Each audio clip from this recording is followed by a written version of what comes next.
Welcome to Petronoia, the podcast that cuts through the noise of the energy debate.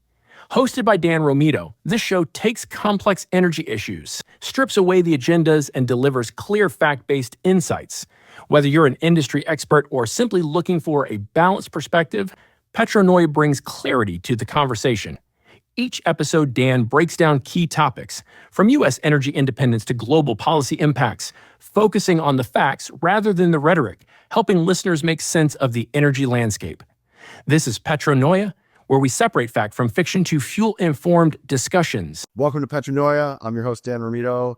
I am thrilled to have this guest on. She has been making news recently for a variety of reasons that we'll get into, but I'm joined by Judith Curry, who is the president of the Climate Forecast Application Network, also an author of Climate Uncertainty and Risk, also a University of Chicago alum, just like myself. Judith, before we get into the thick of it, thank you for coming on, but also just for the audience, would love for you to give a brief background on what you were working on and how you got to where you are today. Okay, well, thanks for inviting me, Dan. All right, a little bit of background on me. I got my PhD from the University of Chicago in geophysical sciences back in 1982. Just a PhD from the UFC, just one of those, small thing. Yeah. And until about 10 years ago, I spent my entire career in academia, most recently at Georgia Tech, where I spent 13 years as chair of the School of Earth and Atmospheric Sciences. Okay. I resigned my position from Georgia Tech when the climate debate just got too crazy and too irrational and too much cancel culture. And I decided this isn't where I want to be. So I switched gears to the private sector. And a few years before I retired from Georgia Tech, I had started a company, Climate Forecast Applications Network, which is a weather and climate services company. And after I retired, I've been full-time with my company. And I've also been fairly active in the policy arena. I've been invited to give congressional testimony 13 times. Yes. Done a lot of consulting for a variety of companies and also the government, U.S. government, some state governments, and even some foreign government agencies. So, and then in 2023, I published my book, Climate Uncertainty and Risk. And most recently, I was invited to become a member of the Department of Energy's Climate Working Group. Mm-hmm. And we published a report about a month ago. Yep. And which has been stirring the pot a bit. And I assume we'll talk about that a little bit more today. Stirring the pot is probably a good way to put it. Yes. So that's amazing. I love it. And I definitely want talking about the report, but what's interesting about the report is, and once again, correct me if I'm wrong here, it seems like it's very much, which makes total sense, predicated upon your book, right? And I do recommend the audience to read Climate Uncertainty and Risk. Going through it, there were a variety of points that you made. And when I was reading it, I actually was a little bit relieved because it aligns in a lot of ways with how I go about thinking. And so it verified selfishly that I'm not as crazy as I thought. You know, the one thing that you do stress in the book, and once again, I have a boatload of notes there, this notion of the catastrophe narrative versus what I refer to as economic reality. You know, the IPCC report is very interesting to me because when people utilize that as a proponent of all the various technologies that we should implement, whether it's wind or solar, and they cite IPCC, it's very evident to me that they didn't necessarily read it. Because as you point out in the book, the IPCC doesn't predict an imminent catastrophe. And you go into the book about who's driving or who's framing this catastrophe narrative. Can you break that down as you see it, this notion of why is everything such a catastrophe and why is everything framed as it is in terms of like, it's going to be the end of the world if we don't do something incredibly drastic? Well, And the catastrophe framing is really driven by the UN. They were the first ones to use this word, and also the World Economic Forum. And the UN and the World Economic Forum and politicians with a globalist view, they're really the original drivers of this. And also the media definitely likes catastrophe narratives. Right. And activist scientists are also a big part of the problem. Some of them are just infatuated with playing power politics with their expertise.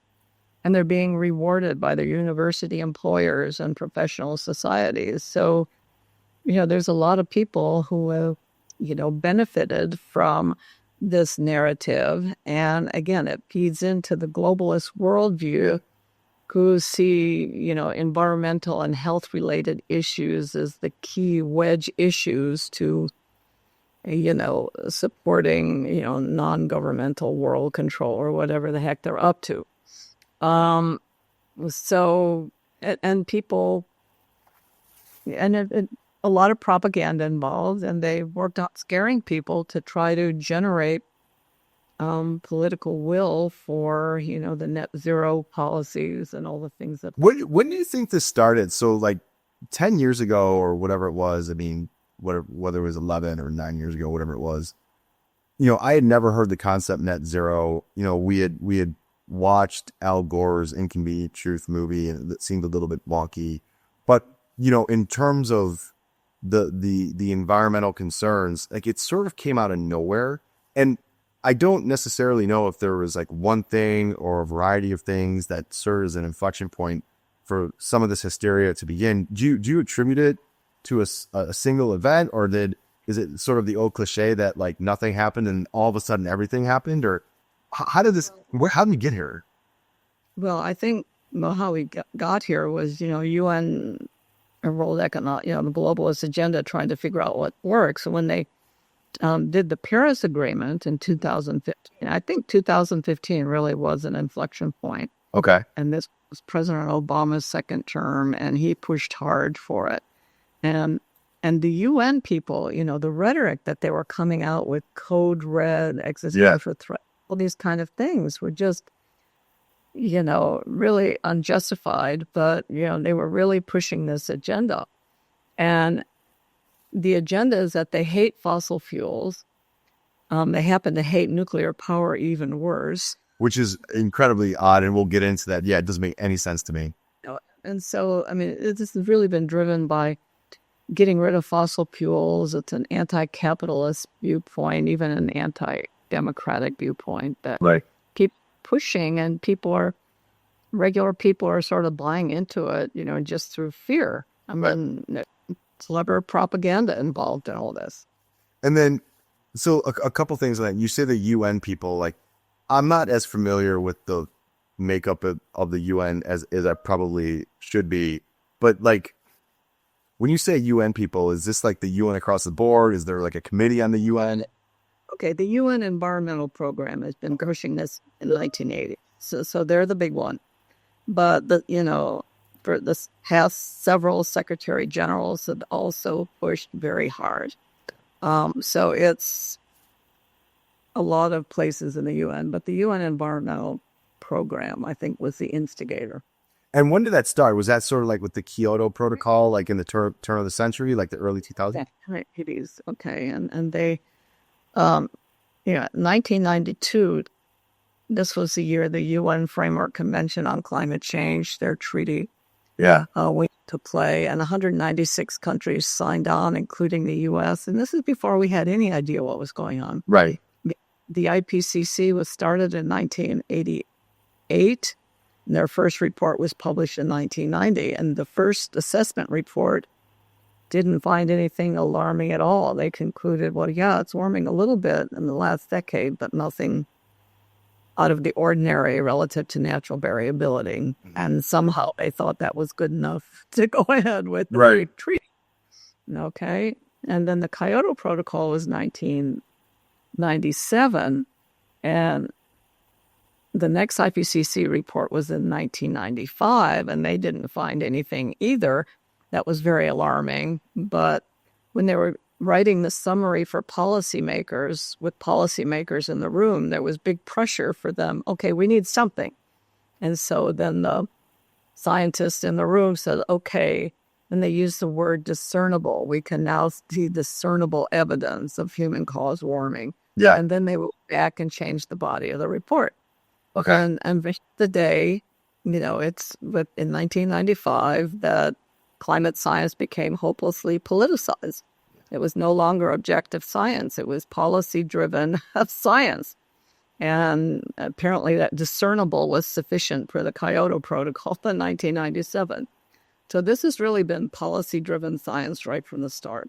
And that's something that you alluded to in the book, right? You talk about how uncertainty is commonly suppressed in climate scientists, mostly to help broaden or to help support some sort of political consensus. You talk about deep uncertainty, and I'm making an assumption here, but I'm guessing that it's not going to be too much of a stretch, that when you implement uncertainty purely from the perspective of like, hey, I want to understand this better, you're almost immediately, because this has happened to me, you're almost immediately met with this rebuttal that accuses you of being a denier.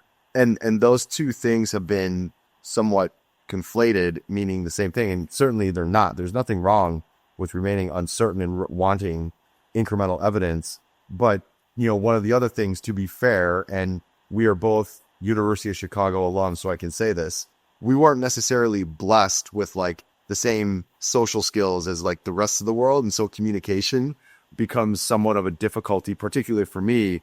But, I think one thing that is quite evident is that the scientific community needs to do a better job of communicating that everything is doom and gloom. But you touch upon that in the book, and you talk about how acknowledging uncertainty actually strengthens public trust. Can you elaborate on that? Okay, well, first off, the suppression of uncertainty initially was driven by an overly simplistic approach to dealing with climate risk. Right. That relies on speaking consensus to power.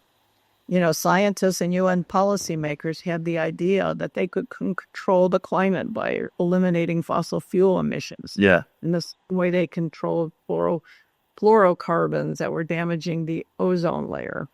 And they felt that this approach demanded a consensus among scientists. But, climate science is a deeply complex, uncertain, and ambiguous kind of field. I mean, there are many inadequate data, disagreement about whether climate models are any good. Right. What kind of logical framework should we use to think about this very complex system? How should we think about ambiguity and ignorance, the things we don't know? And then finally, we have belief polarization that's occurred as a result of the politicization of science. Yeah. Okay. And thinking that policymakers can't deal with uncertainty, well, that's rather a joke. They deal with uncertainty all the time. Right. Notably in the national security arena and with regards to the economy. Sure, uncertainty is uncomfortable, but any issue of significant importance is associated with deep uncertainty. So we go back to, this idea that we need a consensus, sort of the speaking consensus to power has really got us into a lot of trouble on the climate debate and in other areas also. Yeah, you bring up a good point with the modeling, right? So sort of making the analogy of what we witness in the capital markets, in the finance world, like, the financial model is more of a North Star, if you were. It's more guidelines than gospel, as we like to say. And the running joke is you can make the financial model whatever you want it to make. So if you don't like the project, the deal in the first place, you work the model in your favor to where it still makes sense. It's still reasonable, but it obviously supports your decision not to go with the investment, with the deal. If you love it, then obviously it's that framing of like, oh yeah, this model makes sense. And so when I look at it personally and I have these discussions with other people, like obviously there's a little bit of dissonance on my behalf of like how I analyze the world, because I view it through just my experience of within the capital markets. But I would imagine that the modeling holds true. And once again, you bring this up where climate models systematically, and I'm quoting here, exaggerate warming compared to real world observations. And it almost appears, and once again, I'm implying this based on the reading, but you make it sound, hey, correct me if I'm wrong here, that they are coming up with a conclusion and then working backwards and working the model to help base or help support the conclusion that they want in the first. Is that an accurate interpretation of how you frame the modeling in your book? Well, the modeling, personally, the models are just inadequate for simulating the complex system. They're basically, they don't simulate they can't predict volcanic eruptions or solar variations. They do a lousy job at the multi-decadal ocean oscillations. Even if you're just focused on carbon dioxide, there's a factor of 3 uncertainty in the model sensitivity to doubling carbon dioxide. So, and do those components actually? So once you get to the novice, right? So for people in the audience, we're like, what did Judith say? What are those examples? Do they make that much of a difference where the models cannot necessarily be as trusted? The climate sensitivity makes a factor of 3 difference in terms of how much warming you predict. Okay. Whether it's a half a degree or... So quite a bit. Quite a bit. Quite a bit. So, and global climate models are incapable of simulating regional climate variability. What does that mean? So like what goes on in Florida is what goes on different than Washington or at the continental scale, the US or Europe or whatever. You can say, yeah, the globe is overall warming, but it's not an even warming. Okay. Some places are cooling, some places have more rainfall, some places have less rainfall. And the climate models are not helpful in terms of sorting that out. Okay. And then one of the things then, so to make the analogy back to the capital markets, commonly we put in these scenario analyses or these stress tests given various scenarios. Is that not a common practice in climate modeling? Is it just, here's what it is, or do they provide some sort of sensitivity? You have like 30 different climate models, and they have different sensitivities to CO2. Okay. Other than what this is enforcing. So you have a bunch of different realizations from that. But the bigger issue is the scenarios, the emission scenarios that you force the models with. Okay. Predict how much warming we might see in the 21st century. And the extreme emission scenarios are the ones that produce the most dramatic results. And these are the ones that the scientists and even the IPCC report emphasizes. Okay. Since 2021, even the UN climate negotiators have acknowledged that these extreme emission scenarios are implausible, if not impossible. Okay. And they backed off to using the medium emission scenarios. But, climate scientists are addicted to the extreme scenarios because they don't see much of a result if they just use the medium emission scenarios. So, this is slowly, they're coming up with new scenarios for the next IPCC report, but they still have an implausible extreme emission scenario that they're using. Yeah. And it's just, that it's like crack cocaine. It can stop us from using these extreme emission scenarios. And it's not helpful to anyone other than to climate scientists who want to find a dramatic result and get a press release and some media attention. That's the only. So I'm gonna paraphrase what you just said in layman's terms, and lovingly, you're gonna correct me or tell me that I'm spot on. Give or take, there's roughly 30 climate models that have some degree of variation in terms of what their forecasted outcomes are. But there's a handful, whether, and I don't know the specific number, but if we're like, say, the 6 or 7 that are on the extreme end of the spectrum in terms of these. More than half the extreme spectrum. More than half. Well, can I play devil's advocate then? Yeah. If there's 30 models And once again, the model is only as good as the input. Back to your point, like the quality of data going in.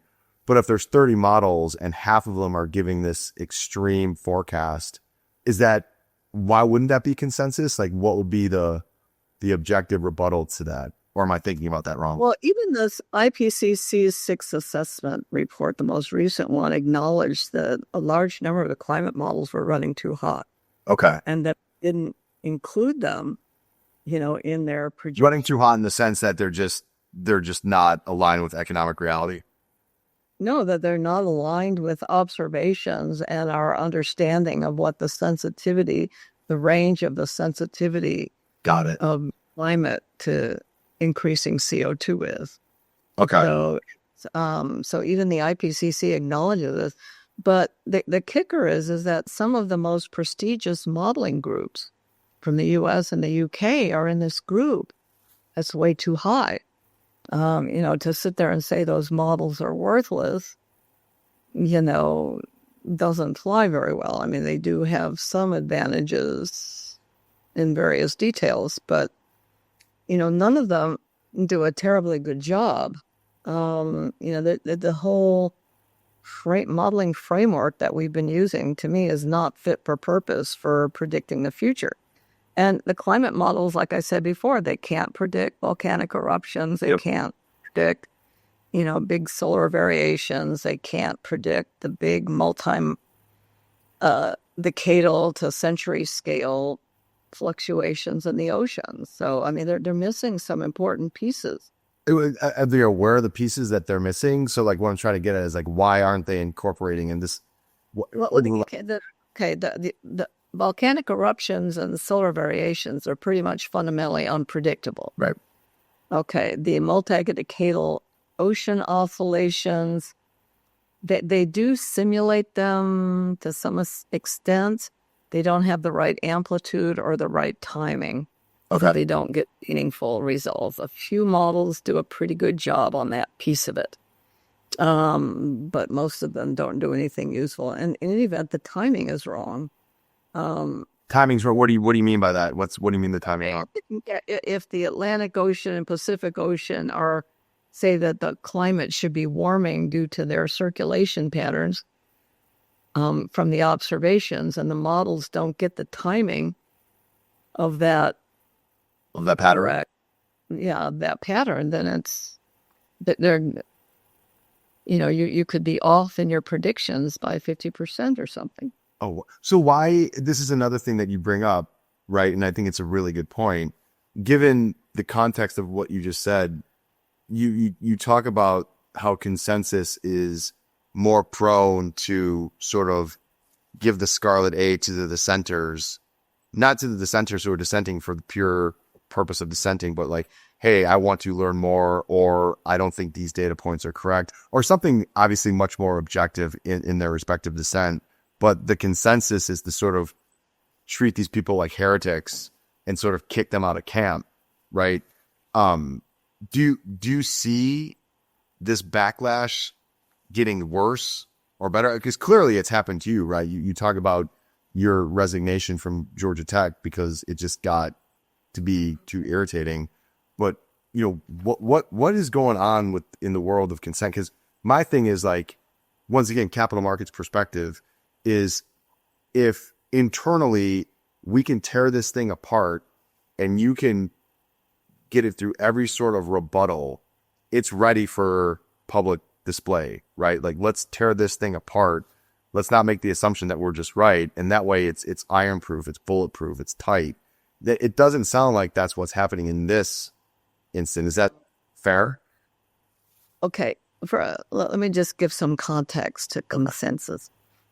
First, we need to differentiate between a scientific consensus and a consensus of scientists. Wait, so scientific consensus and consensus of science? Okay. You're going to have to go slow on this one for me. Let me explain. Okay, so let's take the Earth is orbiting the sun.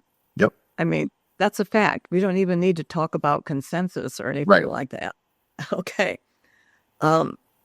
So the idea of a scientific consensus is that we have a stable paradigm and it helps us organize scientific knowledge. Okay. Okay. On the other hand, a consensus of scientists is manufactured when there is problematic uncertainty and dissent. The manufactured consensus of scientists on the complex problem of climate change has led to restricting the policy solution space and the mistaken idea that the climate can be controlled. Okay, so it's really a politically driven, manufactured consensus of scientists. And, you say, well, which scientists get to be in the room to declare the science, get to declare the consensus? Well, that's the key issue, because they're busy branding people like me as a denier or whatever, so I don't get to contribute my take on this to the consensus. Do you think that's getting better? Like, I was talking to an attorney this morning, and she's a very close friend and ungodly intelligent, right? And tends to view the world very objectively. And she spent a good portion of her career as an attorney for the EPA, realized that, how the EPA was going about their business during the Obama and the Biden administration wasn't necessarily, aligned with how she just viewed the world, hopped over, and now she's in private practice defending corporates against the EPA. I guess that's going to change now, given, Zeldin's change. But where I'm going with this is her comment this morning to me was very provocative. She's like, people are just sick of this stuff, right? They're sick of the fear. They're sick of the mongering. They're sick of the hyperbole. It's like, just give us what the scenario is, and we're adults and we can handle it. Do you feel like there's cracks where people are just like, enough's enough? Like, clearly there's problems. I'm not saying that we don't have to decarbonize it, but I would also rebut that with the U.S. has been decarbonizing for 40 years. But is it getting better? Like, are we making headway on this? Yeah, that's a complicated question, but, we are in some way. You're right. People are sick of it. Like 2015 to 2020, climate change was at the top of the international agenda, the worst thing that could really happen. Then COVID hit. Yeah. Okay. And then people forgot about climate change. Why they dealt with the real problem. And then people started thinking, realizing, well, there are other problems besides climate change. Right. And, this has been going on for 10 years now. And where's the catastrophe? Yeah. I've been thinking that catastrophe was around the corner. Where's the catastrophe? Net zero is completely infeasible. And, these wind turbines are just dreadful. Yeah. People are just saying, why? And then we're fed this continued diet of existential threat and redundancy and whatever. And people are getting fatigued. Now the election of President Trump, has been a seismic event in many ways. Yes. Certainly for the climate. Well, okay. We'll take COVID first. I draw a lot of parallels between the climate debate and COVID in my book. And, the thing about COVID, the people who were branded as heretics and were canceled and who lost their jobs, and, these were people from Stanford and big time places, in the public health and positions, they're now in charge. Yeah. Acharya is the director of the National Institutes for Health. He was canceled big time over COVID. And Marty McCary is commissioner of the Food and Drug Administration. Now all of a sudden you see these people who are canceled are, in charge.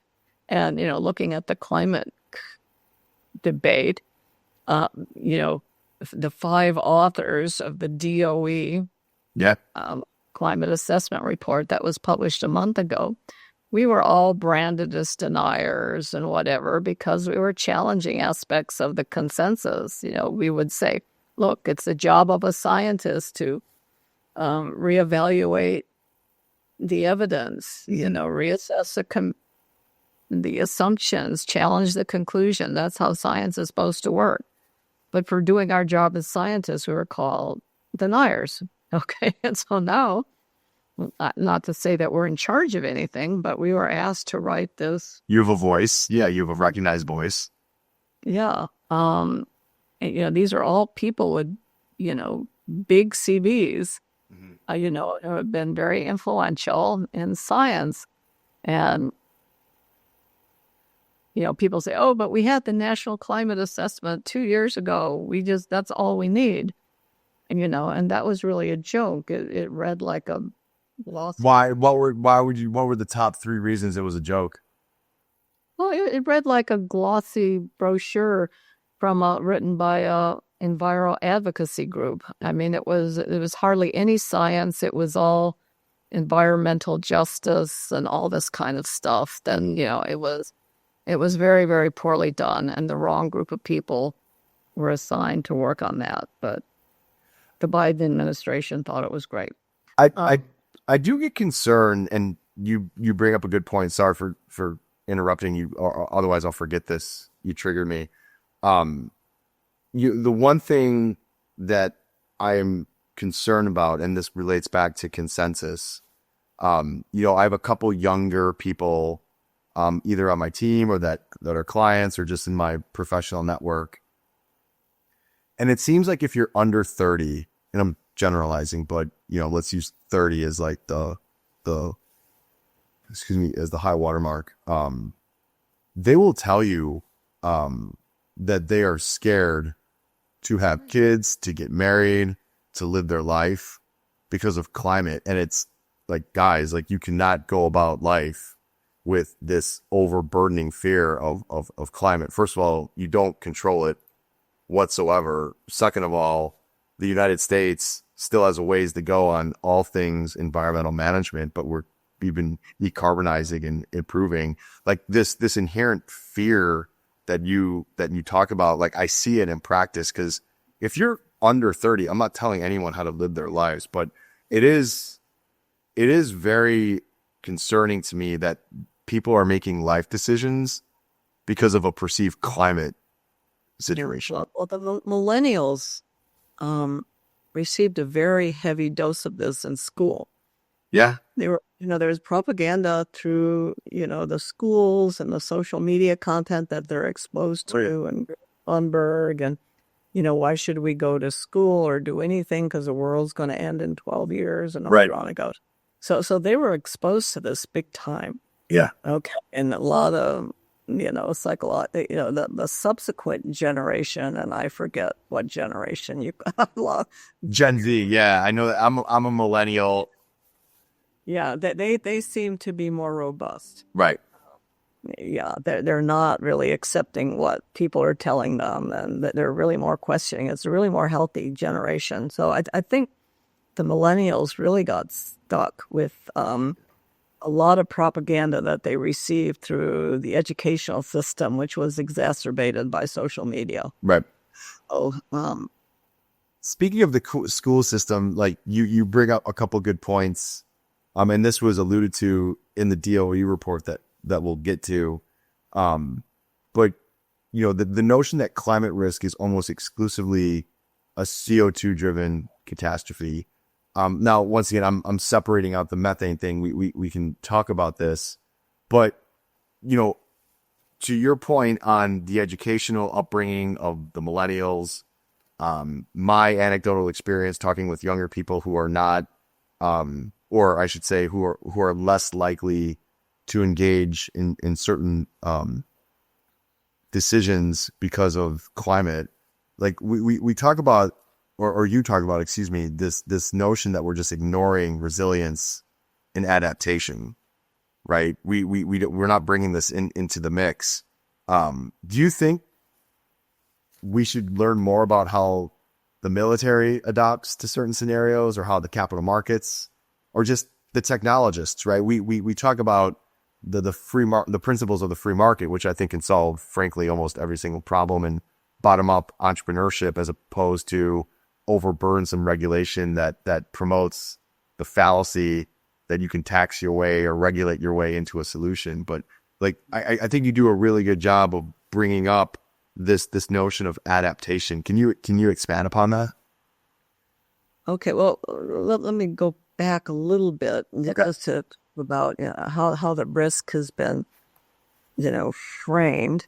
It's been, we've mischaracterized climate risk, very fundamentally. Warmer temperatures and more CO2 have been assumed to be dangerous. Okay. We've neglected the risks from natural and weather climate variability. And we've now come to this stupid place where we assume that fossil fuels cause all bad weather. I mean, it's just ridiculous.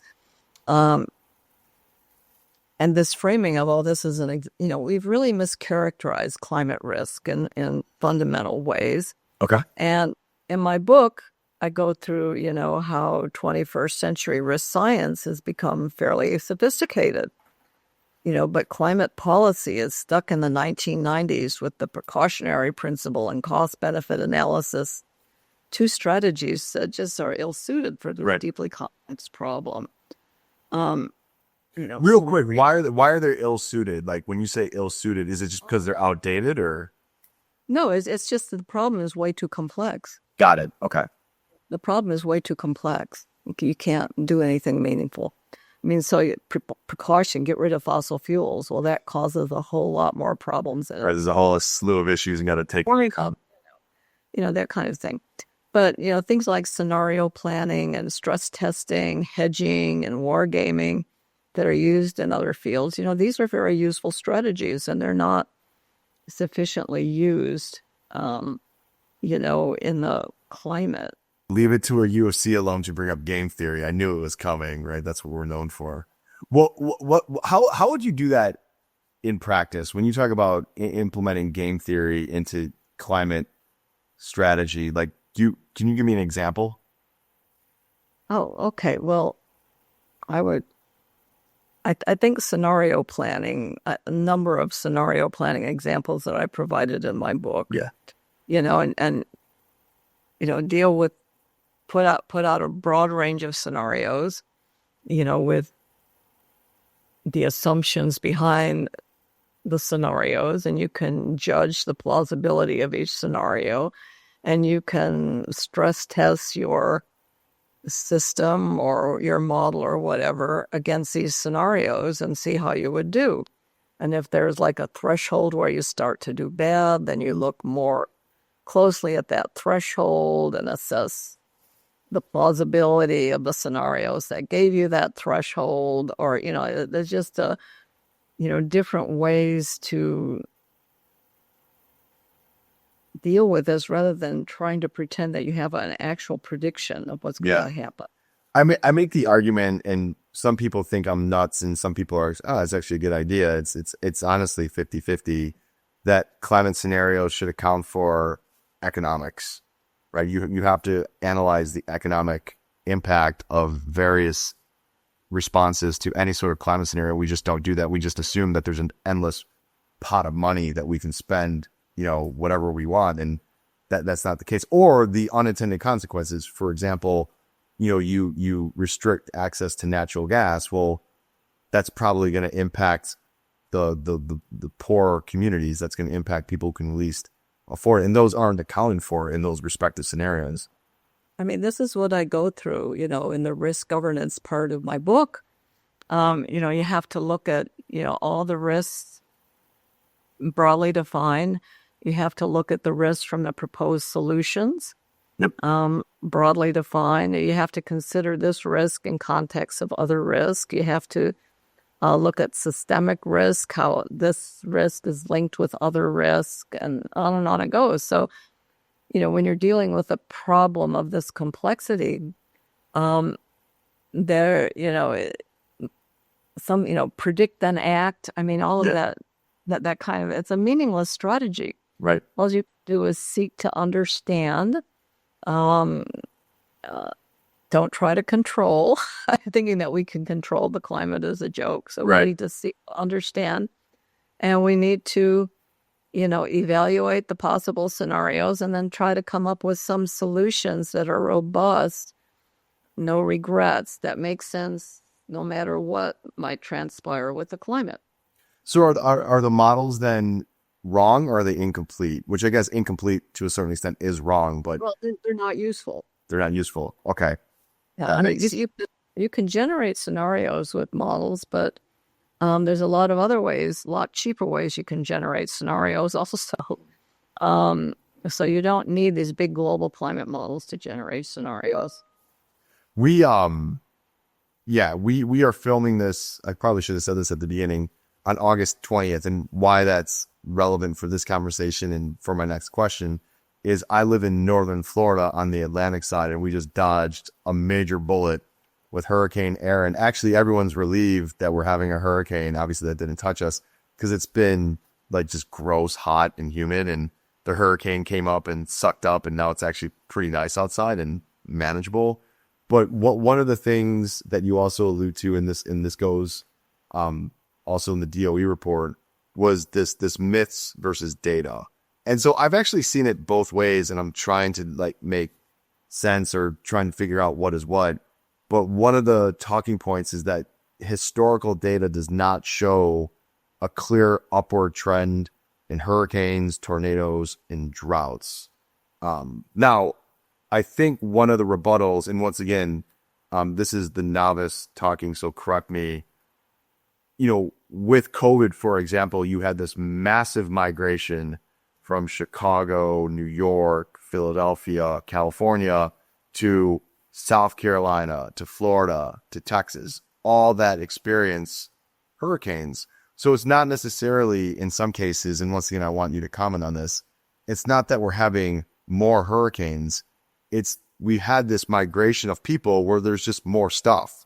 There's more homes, there's more property, there's more cars, there's resorts, there's more hotels, there's more of everything, right? Or am I paraphrasing that correctly?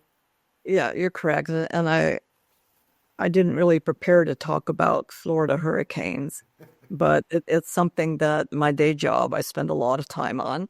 Okay.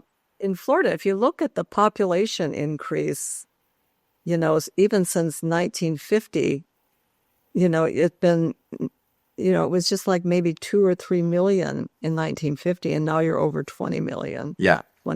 22, 25 million. We're like 25 million. Yeah, we're 750 people move to Florida every day.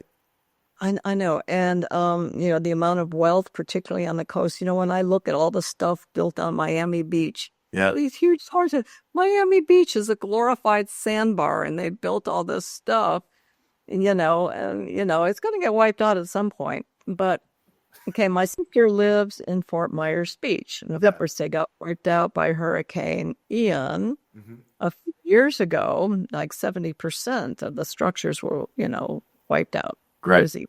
But the most recent structures, the new hotels, fared very well. I mean, because the new building codes and whatever they had, the lower level was vacant, so the water could just flow through. And I think the worst thing that happened was that the elevator got flooded out and they were messed up.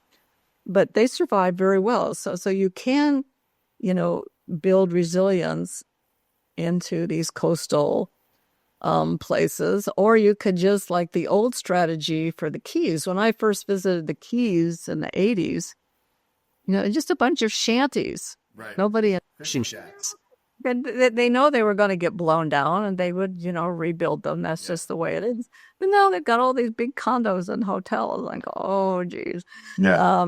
So there's two strategies. One is to build them, very strict codes, or build very cheaply and just replace it when it gets blown away.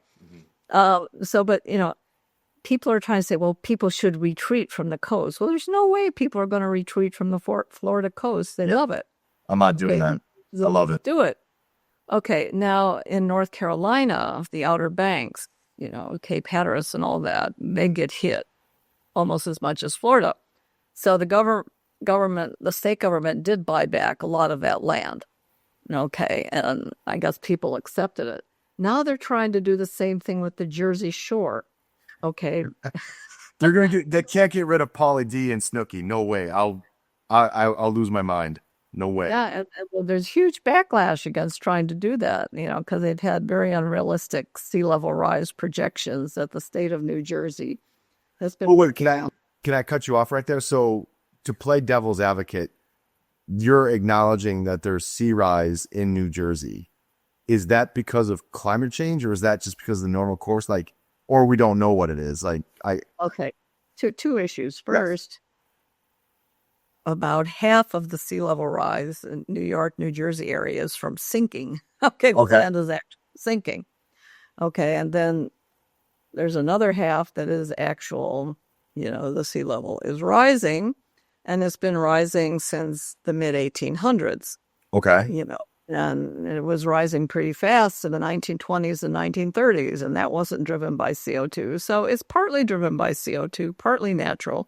Okay. But the mid-Atlantic coast is sinking, and certainly the Texas and Louisiana coasts are sinking. The San Francisco coast is sinking. Landfill. They built the San Francisco airport on landfill. And now they're upset that it's sinking, and they're suing the oil companies.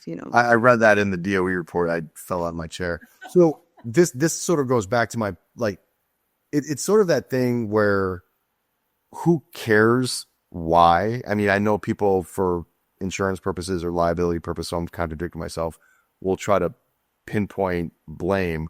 But regardless, we need to figure out solutions, and the solutions that we have in place just aren't working, right? And we keep doing this sort of vicious circle where we're like, oh, let's just sue fossil fuel. It's like, that's not going to do anything. That's not going to solve anything. Okay, even if you believe the climate models, and even if we were to reach net zero by 2050, the sea level rise would continue through the 22nd century. I mean, a lot of this is baked in. There's huge long time scale. If you're loving this episode of Petronoia with Judith Curry, be sure to tune in next week for part 2.